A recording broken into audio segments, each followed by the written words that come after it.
রবকে খুশি করার ইচ্ছা কার কার আছে একবার হাত তুলেন। মাশাআল্লাহ, রবকে খুশি করা একদম সহজ।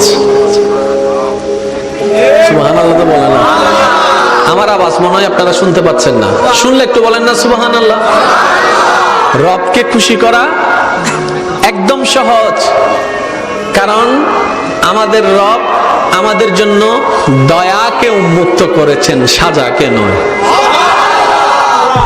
এবার আসেন হাদিস শরীফটা শুনলে আপনারা বুঝতে পারবেন। মনোযোগ মনোযোগ। আল্লাহ পাকের কাছে 100 ভাগ রহমত আছে। কয় ভাগ? এই 100 ভাগ রহমতকে আল্লাহ 2 ভাগ করেছেন, 99 ভাগ একটা, 1 ভাগ একটা। এই 1 ভাগ রহমতকে আল্লাহ সমস্ত সৃষ্টির কাছে বিতরণ করে দিলেন। এই 1 ভাগ রহমতের কারণে মায়া সৃষ্টি, এই 1 ভাগ রহমতের কারণে আবেগ সৃষ্টি, এই 1 ভাগ রহমত থেকে মহাব্বত সৃষ্টি, এই 1 ভাগ রহমত থেকে ভালোবাসা সৃষ্টি। আর সেই ভালোবাসাটা কেমন দেখেন, সন্তান ডেলিভারি হবে, এই ব্যথাটা সহ্য করতে গিয়ে অনেক মা ডেলিভারি করতে গিয়ে মারা যায়, সেটা মা জানে। আমি সন্তান পেটে রাখলে 10 মাস আমি ভালো করে খেতে পারবো না, ঘুমাইতে পারবো না, সেটা মা জানে।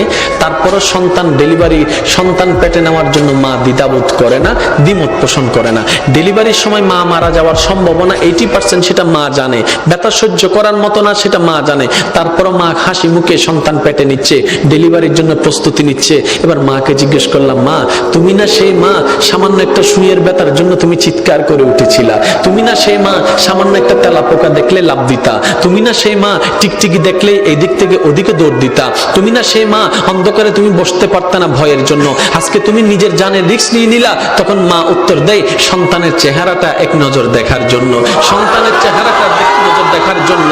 এবার ডাক্তার যখন এমন পরিস্থিতিতে চলে গেল, মা হয়তো মা বাঁচবে না হয় সন্তান বাঁচবে, এমন একটা ক্রিটিক্যাল পরিস্থিতির মধ্যে যখন চলে গেল, ডাক্তার এবার আসলো অভিভাবকদের কাছে, আপনারা বন সাইন দেন, আমরা অপারেশন থিয়েটারে ঢুকাবো। এখন আপনারাই সিদ্ধান্ত নেন, কাকে বাঁচাবো, মাকে বাঁচাবো নাকি সন্তানকে বাঁচাবো? একে জিজ্ঞেস করে, এ বলে যে মাকে বাঁচাও, ও বলে যে মাকে বাঁচাও, ও বলে যে মাকে বাঁচাও, ও বলে যে মাকে বাঁচাও। কারণ সবার মাথার চিন্তা, মা যদি বেঁচে থাকে সন্তান আবার আসবে, মা যদি বেঁচে থাকে সন্তান আবার আসবে। সবার একটি কথা, মাকে বাঁচাও, মাকে বাঁচাও, মাকে বাঁচাও। এবার ডাক্তার কৌতূহল বশত মাকে একবার জিজ্ঞেস করলো, সবাই বলছে মাকে বাঁচাতে, একটু আপনি বলেন না আমরা এই দুইজনের ভিতর কাকে বাঁচাবো, আপনাকে বাঁচাবো নাকি সন্তানকে বাঁচাবো? তখন মা, একমাত্র মা, সে উত্তর দেয়, একমাত্র মা তখন চিৎকার করে বলে, ডাক্তার আমার সন্তানকে বাঁচান, আমার সন্তানকে বাঁচান, আমার সন্তানকে বাঁচান।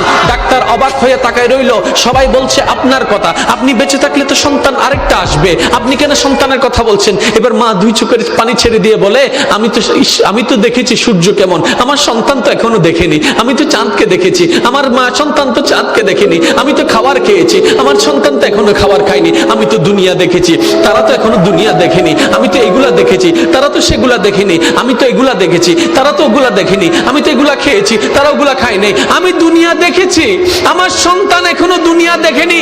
ডাক্তার আমার আর দুনিয়া দেখার দরকার নাই, আমার সন্তানকে দুনিয়া দেখার ব্যবস্থা করে দেন, আমার সন্তানকে দুনিয়া দেখার ব্যবস্থা করে দেন।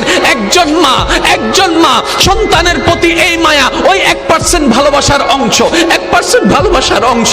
আপনার আমার নবী রাহমাতুল্লিল আলামিন যখন এই হাদিস বর্ণনা দিলেন, 1 ভাগ রহমত রেখে আল্লাহ পাক 1 ভাগ রহমত পৃথিবীর মধ্যে রহমত ছড়াই দিয়েছেন, 99 ভাগ রেখে দিয়েছেন। সাহাবায়ে কেরাম আদবের সহিত আরজি করলেন, ইয়া রাসূলুল্লাহ, ইয়া রাসূলুল্লাহ, ওই 1 ভাগ রহমতের যদি এত ভালোবাসা, এত মায়া, এত টান, এত আবেগ, এত মহব্বত যদি হয়, এই 99 ভাগ আল্লাহ কেন রেখে দিয়েছেন? তখন রহমাতুল্লিল আলামিন বলেছেন, রহমাতুল্লিল আলামিন বলেছেন, ওরা আমার সাহাবারা শুনো, এই বাকি 99 ভাগ রহমতকে আল্লাহ হাসরের জন্য রেখে দিয়েছেন, হাসরের জন্য রেখে দিয়েছেন, হাসরের জন্য রেখে দিয়েছেন।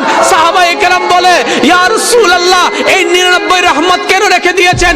তখন নবী বলে, এই হাসরের মধ্যে যখন সবাই উপস্থিত হবে, পাপীরা যখন কান্নাকাটি করবে, তখন আল্লাহ 99 ভাগ রহমতকে উন্মুক্ত করে দিবেন শুধু বান্দাদেরকে জাহান্নামী থেকে জান্নাতি করে দেওয়ার জন্য। সুবহানাল্লাহ।